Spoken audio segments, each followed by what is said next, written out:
It's an endearing term circulating the internet right now. Are you a living room family? It's a family who wants to spend time together in one shared space, as opposed to bedroom families where children and parents prefer to be alone in their rooms. My next guest believes that although each family is different, a living room family is a healthier home, and it's not too late to become one. Welcome back, Heather. I think that's probably what a lot of people are thinking, like, oh, the boat sailed on that one, like we are bedroom people. So tell me kind of the pros and cons of each of those. Yeah, and let's go first. It's never too late, ever. It's not too for anything, right? To mend relationships. It's not too late to learn to communicate. It is not too late to come out of your bedrooms and hang out more in a common living space, right? So we have a visual of this. This would be, for example, everyone coming home and being a living room family. Everyone's kind of in a common space, your living room, your kitchen, something like that. You don't have to be doing the same thing, so don't think of it that way. Someone could be doing their homework while someone else is listening to music, while other people are playing a game or chatting or even watching TV, all in the same space. Where a bedroom family is going to be everyone coming home, and a dad goes to his office and a mom goes to her bedroom and all the kids go to their separate rooms. So that's what it's looking like, right? A visual in your head. So benefits to a living room family are off the charts. Everything from shared memories and experiences to learning to communicate, to better understanding your role in your family system. We've got some cons though, right? When you're in that space, there's not a lot of privacy because you're all in there together. And so sometimes that can get in the way a little bit. Also remember, anytime families are together more, there's naturally more room for conflict, simply because we're interacting more. So if you and I are in the same space more often, then there's more spaces where there might be conflict between us. So sometimes we look at it and go, well, I don't want to be a living room family because I don't want to have to deal with conflict, right? But that can be a con to it. When we look at bedroom families, there's the benefit of having that privacy, and also lots of times people say they can concentrate better when they're in their own bedrooms or in their own spaces, but we miss out on the connection. We miss out on building memories. We miscommunicate often when we're a bedroom family because we don't have experiences, and so we haven't learned to communicate with one another. So everything points to we want to be a living room family. Yeah, it reminds me of two things. One, whenever I take a trip with like an extended family or friends, I always want to rent a house rather than do hotel rooms for that reason. Instead of being broken up into our rooms, we're all in one space. And also, I think a lot of the ways we've been leaning lends itself to this, as in don't put computers or TVs in bedrooms, all of those things that we've been telling parents for a long time. That lends itself to us being in one space where we can all be doing different things. Okay, we're going to show a little clip from a movie. You may have seen trailers for it. It's called Here, with Tom Hanks and Robin Wright. I'm just giving you a heads up. Heather's not recommending this. She doesn't recommend this film because she didn't love it. But it all takes place in the family room to show that life and memories can happen all in one place. Here's a little teaser for reference. You wanted to be here. Right here. The milk's here. Take a seat right here. I'm going to miss being here. I'm here. I'm glad you're here. This was our home. We lived here. So the living room family, it's on our minds. But what are some things that could get in the way of us being that living room family? What are some of those challenges? Yeah, and these challenges are ways that if you are more of a bedroom family right now, you can look at them and say, okay, maybe I can analyze these challenges a little bit. For example, time we spend outside our home, a family that is very busy, that's very scheduled and programmed and is constantly gone away from their home, it's very difficult for them to be a living room family. Because when we leave our home, we tend to do it for individual pursuits. When we leave, we don't tend to leave as a whole family system very often. And so when we're gone all the time, we're not home, so we can't have that time together. Technology, like you mentioned, is a huge one. It gets in the way. And the reason it does, not just the technology, but it represents this false front. It gives us this sense of security that isn't actually true, right? We're sitting in a family room together, everybody's doing their own thing on technology, and we think, oh, we're home together, we're all here together having experiences, but really we're really distracted. A couple other things that are good to note just about your family members is whether you're more of an introvert or an extrovert, that can make this a little bit more challenging, right, to be a living room family. For example, introverts recharge by themselves, where extroverts recharge with people, right? So you've got some extroverts in your family that are all for this common shared space and experiences every day. But you've got some introverts maybe in your family who need to recharge first and might need to do that on their own before they feel more comfortable coming in and have the energy to come into a shared space. So it's worth considering those things. Household chores get in the way a ton. We kind of round everybody up at the end of the day to say, this needs done and this needs done. And we send them off to do that so we're not having those shared experiences. And I don't know about you, but it's really easy to send kids away to make messes in other places instead of in common areas.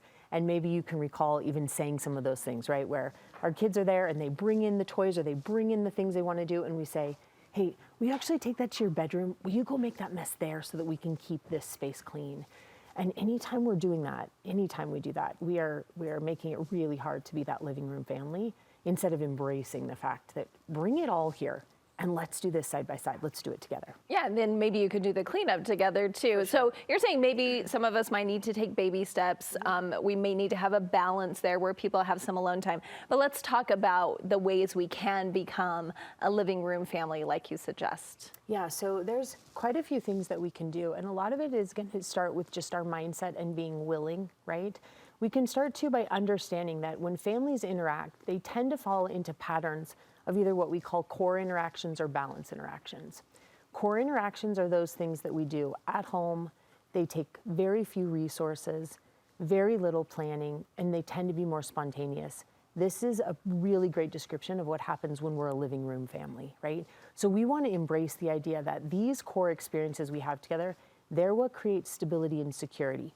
Think of it as forming the foundation that your family then sits on or stands on. When we have that stability, anything else we need to tackle or do, the foundation can support it when we have those core experiences. And so being a living room family, having all these experiences together in the same place, it allows us then to build that foundation that then can withstand whatever else gets thrown at us. So we want to embrace the fact that we want these core experiences. They're that powerful. They mean that much to us. Yeah, right? I mean, nothing illustrated that better than Inside Out, the movie, right? Core memories, we need those. And the other thing is I've seen this happen a little bit more as my children have gotten older, but they are developing those relationships with one another that make them want to be with each other in the same space. Absolutely. And it's a little bit chicken or an egg, right? We have a living room family situation, and that helps develop relationships so we can go out and have them in other places. But we want to consider going the other way too, to build relationships in other ways so that when we come together in a living room, we're comfortable being there, right? We want to have experiences, whether it's in the car or together when we're out having activities or doing things together, when we're communicating in other ways, so that when we do circle up at the end of the day and everyone's in a shared space, we actually like each other and we know each other and we have patience and tolerance for one another. So developing relationships is really important. And you don't want to be that family where when we say, hey, everybody come to the living room, they think it's going to be something horrible. Right. Like we only all sit together in the living room when we're there's fighting. or Yes. some horrible announcement. So you're saying maybe that's a place where we can change that, and that's just a place where we make decisions or plans. We want to have this living room space be where we do all the big, really cool things. Have all your big conversations there. Plan your family trips there. I don't know, share dessert there. Do everything you can to make this space full of making memories, right? So that when we walk in, we think, hey, this is safe and this is where we do all of those big things. You have a big conversation, have it in the shared space, right? You want to tell secrets and special things, have it in that shared space. So that, again, those memories draw us back to that area and also let us know it is safe for me to be with everyone. It's safe to be here together because that matters. It also matters and will be really helpful, and we've talked about this a little, if we can embrace the mess. And we have to do that by caring more about the relationships than the mess, right? We've all felt this. We've all been in this shared space and looked around and gone, a bomb just blew up in here, right? And at the same time, if we then instead think, what relationships did we just build here? What connections were created? Then we're not so focused on there's a lot of different messes from a lot of different people, but instead we go, wait, this is a really safe place for everyone to do anything that they want to do, and we choose to do it together. And I think it's something that facilitates those other things you were talking about, because if one kid has Legos and one kid's doing homework, then there's crosstalk, and that's where they develop those relationships because of all the things going on. Absolutely, and we share in that, right? And there's so many times where we're sitting in those experiences and someone says, hey, does somebody know how to do this math homework? Or hey, can someone help me with this? Or hey, this happened at school today. And before you know it, you've got a 17-year-old who's telling you what happened at school, and you've got an 8-year-old who needs help with math. And so these experiences, when we share them, we connect. We connect through them. And that's the basis of it all, right? You said the last thing we need to remember is the last thing. What is the end game here? And we want to be thinking of that. Do we want a family that's connected? Because we know that for families to be connected, we need to spend more time in joint experiences, not individual. The more we do individually, and it's not that those aren't good. Individual pursuits and time in our bedrooms, if we're going that route, is great. But when that's our primary form of family interaction, we won't have strong family relationships. We want joint experiences together. And being a living room family lets us have joint experiences every single day. It's worth keeping that end goal in mind of the type of family you want and then being really intentional in creating it. Okay, I think that what a great goal everyone could have for their new year. Thank you so much, Heather. We appreciate you. And you can get counseling from Heather. If that's something you feel like your family could use, find her contact information on our website.